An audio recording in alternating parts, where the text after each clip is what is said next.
Everyone, तो क्या आप भी इंटरेस्टेड है कि गन्ने का रस, जो यांत्रिक गन्ने का रस होता है, वो हमें क्यों नहीं पीना चाहिए? अगर इंटरेस्टेड है तो वीडियो के लास्ट तक बने रहे, तो पूरा डिटेल एक्सप्लेनेशन यहाँ पे आपको मिल जाएगा, तो आप इसे देख सकते हो और समझ भी सकते हो और अपनी लाइफ में फॉलो भी कर सकते हैं। ठीक है, तो हम आचार्य चरक, आचार्य सुश्रुत और आचार्य वाग्भट तीनों के अकॉर्डिंग देखेंगे। और मैं आपको यहाँ पे एक बात क्लियर कर दूं कि आचार्य वाग्भट ने जो बताया है वो आचार्य चरक और सुश्रुत, मतलब इनमें से जो भी चीजें अच्छी है वो उनका कंपाइलेशन किसमें मिलेगा? अपन को अष्टांग हृदय में मिलेगा, जो कि आचार्य वाग्भट द्वारा रचित है। ठीक है, तो अपन यहाँ पे देखेंगे कि गन्ने का रस जो रहता है यांत्रिक मतलब मशीन से पीसा हुआ, वो कैसे हानिकारक होता है। तो आचार्य चरक बताते हैं कि इसका गुण जो होता है वो मधुर होता है। आचार्य सुश्रुत भी बताते हैं और आचार्य वाग्भट भी इनके गुण पहले तो बताते हैं। स्निग्ध होता है, वृश्य यानी कि वीर्य को बढ़ाने वाला होता है। अब ऑब्वियस सी बात है कि वीर्य अगर बढ़ेगा तो उसका बल भी बढ़ेगा। ठीक है, तो क्या होगा? बल को बढ़ाने वाला होगा, कफ को बढ़ाने वाला होगा। क्यों? क्योंकि इसके गुण जो है वो कफ से मैच खा रहे हैं, तो कफ को बढ़ाएगा।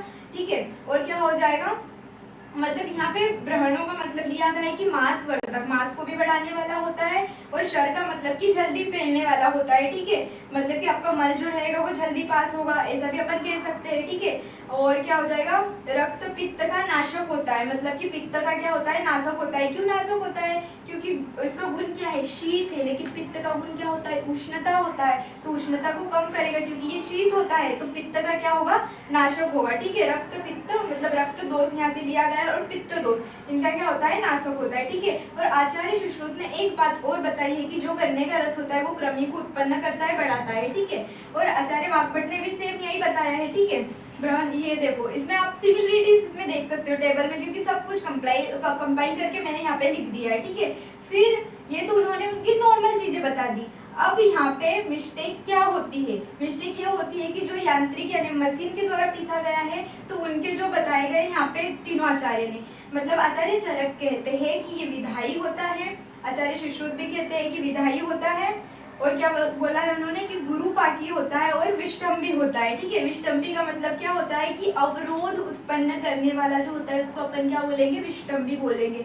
विधायी का मतलब होगा कि जो दाह उत्पन्न करता है, बर्निंग सेंसेशन उत्पन्न करता है, उसको अपन क्या बोलेंगे? विधायी बोलेंगे।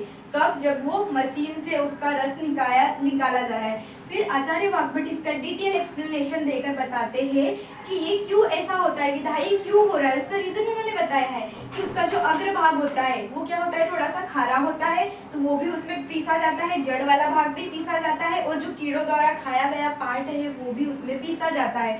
और जो वायु के संपर्क में, अब वायु के संपर्क में कैसे कि जो वायु का गुण होता है वो कैसा होता है कि वायु कैसी होती है? गुण में रुक्ष होती है, ड्राइनेस होती है, और इसकी जो मतलब अपने गन्ने रहेगा उसको क्या होता है? वो सॉफ्टनेस को क्या करेगी?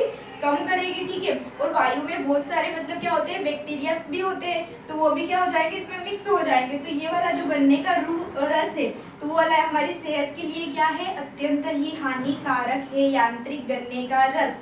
ठीक है, ऐसा नहीं जो अपन मुंह से खा रहे हैं मतलब छील के, वो वाला तो बहुत ही गुणकारी होता है। जैसे अपन ने ऊपर उसके गुण देखे कि मतलब आपके बल को बढ़ाएगा, वीर्य को बढ़ाएगा, शीत होता है।